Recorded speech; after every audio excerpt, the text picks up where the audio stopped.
Hello and welcome back to my YouTube channel, or welcome if you're new here. My name's Laura Lee and I'm going to be taking you guys throughout my day and showing you the 10 habits I practice every day to become the happiest, healthiest version of myself. Just a quick note that I've slowly incorporated these habits into my daily routine over the last 5 years. So if you're wanting to build some of these habits, pick one or two, be consistent with those until they become ingrained into your routine, and then slowly start adding more of these habits into your day-to-day so that they'll stick. The first habit I start out with is making my bed. Now, I did not used to be the type of person that made my bed in the morning. I didn't really believe in that. Over the last 6 months, I've started doing this, and honestly, there's just something about making the bed first thing in the morning that feels like an accomplishment, and I can check it off my list. The next thing I do is to go ahead and get in my gym fit for my workout. Even if I don't work out first thing in the morning, I really like doing this because it makes me less likely to skip my workout, especially when I don't have a lot of motivation. So I'll just go ahead and get in my gym fit and then go along my morning routine and then eventually get to my workout. Next step is to hydrate. This one is super important in the morning. You want to try to drink a lot of water first thing in the morning. Not only is it going to hydrate you, but it's going to wake you up. And quick tip, if you are trying to drink more water throughout the day, I highly recommend getting a water bottle that is like really nice and durable. This is a Hydro Flask I've been using for about a year now. I absolutely love it. And I just carry it around everywhere and refill it throughout the day. And I find that it helps me drink a lot more water. I also like to ice roll my face after I drink some water. Now, this is optional, but I've been doing this for the last few months and it wakes me up. I absolutely love it. I got this ice roller for $10 off of Amazon, and I will link it in the description box below because I think you need it. After going through my skincare routine and putting deodorant on and hydrating, I will drink some coffee. Although not one of the daily habits, it is a necessity for me. I'm actually trying to cut back on my caffeine consumption, but as you can tell from this clip and how big my coffee cup is, you know how that's going. The next thing I do is journal. I've talked about this in a lot of my videos, but I absolutely love journaling. I have two separate journals. So I have a gratitude journal that has some prompts that I will fill out, and it just takes me like a minute or two. And then I also have a blank journal that I will write on one side some of my goals for the day, for the week. And I also write on the other side some affirmations. And there's something about seeing my goals and also writing some powerful affirmations on paper that really sets the tone for the day and puts me in a really positive headspace. And this clip is actually so funny. Max doesn't normally do this, but he was being super needy this day, and he literally would not let me journal. I had to sit there for several minutes and pet him until I just decided to journal with him sitting there, so you could see that I'm struggling a little bit, but he's super cute. We love Max. He also loves sitting right on my desk because the sun streams in the morning, and he loves the sun. He is a sunny boy. Comment down below if you have any pets. I have 2 cats. This is Max, my older cat. I don't think Olivia makes an appearance in this video, but she did in my last video and several other videos. Olivia is 2 years old. A common question I get asked, because both of my cats are orange and I have red hair, is was that intentional?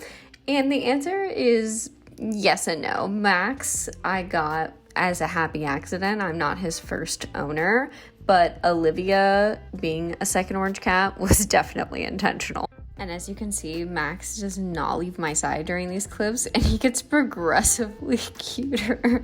I think he's the sweetest little boy that there ever was, but I may be biased. And then after I'm done filling out my 2 journals, I will go ahead and write out my to-do list. It's sort of like a to-do list / brain dump. It really helps me so I don't get like overwhelmed with what I have to do that day. Seeing it on paper, especially like the key important, like maybe the 5 or 6 most important things I need to do for that day, really helps me not be frazzled or stressed out. Next, I will fuel my body for my workout. I really like to eat before my workout. I do not like doing fasted workouts. I need something in my tummy, and I preferably like a mix of carbs and protein. This is my go-to breakfast. I love toast and almond butter. I could eat that every day for the rest of my life, and love bacon and potatoes. That my boyfriend likes to call that the fries dance, but let's be honest, that's really anytime I eat potatoes, I do that dance. Next habit I practice pretty much daily is to move my body. Now, for me, my favorite ways to move my body are walking and strength training. So that's what I'm doing right here. I'm doing a push workout.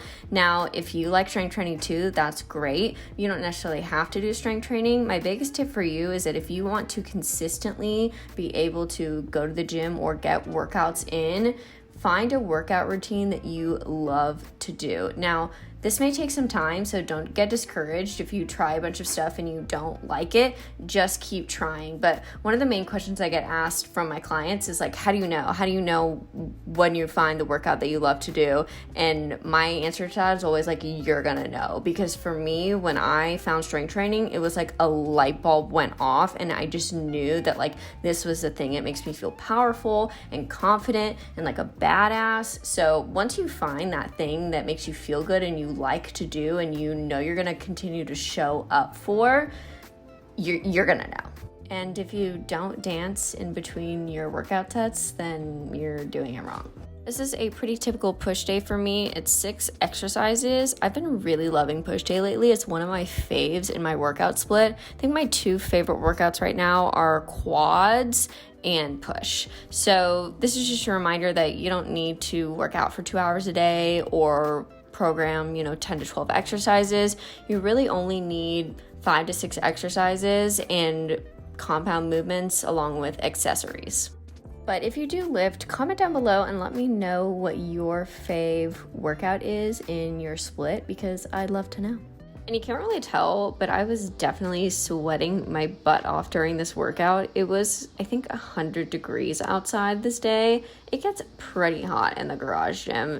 Now, don't get me wrong, I feel super grateful to have a home gym and have access to all of this equipment. And I do have a fan, so that is very fortunate, but these summer workouts have been killing me. For this workout, I did 4 sets of each exercise, and typically what I'll do is for my first 2 sets, they'll be sort of warm-up weight or weights that I have done in a previous workout and can push pretty easily, and then my 3rd and 4th sets will be heavier weight, so I will do less repetitions but put on the weight. This is typically how I apply progressive overload. You can also apply progressive overload in different ways. So you can increase the intensity of your set, you can increase the amount of reps you can do, things like that. But definitely try to apply progressive overload to your training, which basically means you're just gonna push yourself a little bit more each workout. This is my fave tricep superset. I always do this at the very end as kind of like a burnout. I'll start with rope pull downs and I'll go right into single arm tricep extensions. And let me tell you, your triceps will be burning after this if you try it. My fit, by the way, is Gymshark, of course. So I'm wearing the Adapt Butterfly Cycle shorts in blue. Love this color, and they make the booty look very juicy. And I am also wearing the training bandeau. I think this is like one of my favorite bras from Gymshark. And now the workout is complete and got a pretty good pump. Next habit goes hand in hand with moving my body, which is to get outside. I try to get outside every day. I need the sunshine, I need that vitamin D, and I need that fresh air. So try to get outside if you can, even if it's for like 15 minutes during your lunch break, or maybe it's after work and you walk with your spouse or your kids. But going outside is so important. We are not meant to be locked up inside sitting at a desk all day staring at a screen. We need to be getting outside and be in nature. The next thing I'll do is meditate. I will do this at the end of my walk. I like to meditate outside because I feel like being in nature helps me become more in tune with my thoughts and emotions and just grounds me. And I know that it can be really hard to sit still, and meditation was really hard for me at first, and it was hard for me to stick to this habit, but I took a 30-day course using the Waking Up app. I will link their website. This is not sponsored at all, but I've been using the Waking Up app for over 2 years now, and it is my favorite. They have guided meditations, and they also have a timer that you can use. And seriously, if you just try in small increments, sit still for 5 minutes or maybe even 3 minutes if that's all you can do, slowly increase the time that you sit with your thoughts. It is going to quiet your mind and give you such a great reset. And I promise you that if you just stick it out and try every day, this habit is going to change your life. And now we've come to the end of the day and my last habit, which is to unwind before bed. So on this day, I played a guitar. I don't play guitar every day, but I just try to do it when I'm in the mood. It's a great stress reliever for me. And honestly, I just jam and have a really fun time. I'll look up guitar tabs on my phone and play along with some of my favorite songs that I like to sing. And fun fact, I taught myself how to play guitar in quarantine in the very beginning. So my boyfriend bought a guitar for me for my birthday in April of 2020. And I am a musician. My bachelor's degree is in music education. And I've played some string instruments before. I played the violin and I was really bad at it actually. And I taught myself how to play guitar. I am not that great by any means because I am self-taught, but I just really love to play and it's something that brings me a lot of joy, so I try to do it whenever I'm in the mood. And as part of my unwinding, I will also read a book. And at this point, I'll put my phone in another room because I don't like to be on my phone too late at night or else it will keep me up or I will be mindlessly scrolling through TikTok, and that's just not good for your bedtime. So I will try to read a book. I love reading. My favorite are science fiction novels, so I'm currently rereading Hitchhiker's Guide to the Galaxy, and that's been a lot of fun. And that's why my book cover is really gross because it is a very old book, so don't judge me. And that is going to be it for this 10 habits video. So go ahead and give it a thumbs up if you liked it. Hopefully you take away 1 or 2 of these habits and incorporate them into your routine just to be happier and healthier. And let me know if you like this kind of style video of the voiceover. It's a little bit different from my normal vlogs, but I'm kind of into it. I was a little inspired to do it. So let me know if you like it. Subscribe to my channel for more health and wellness content, and go ahead and follow me on TikTok and Instagram because I post daily on there. It's kind of more real-time updates from me. So yeah, go ahead and follow me over there. And I will see you guys in the next one.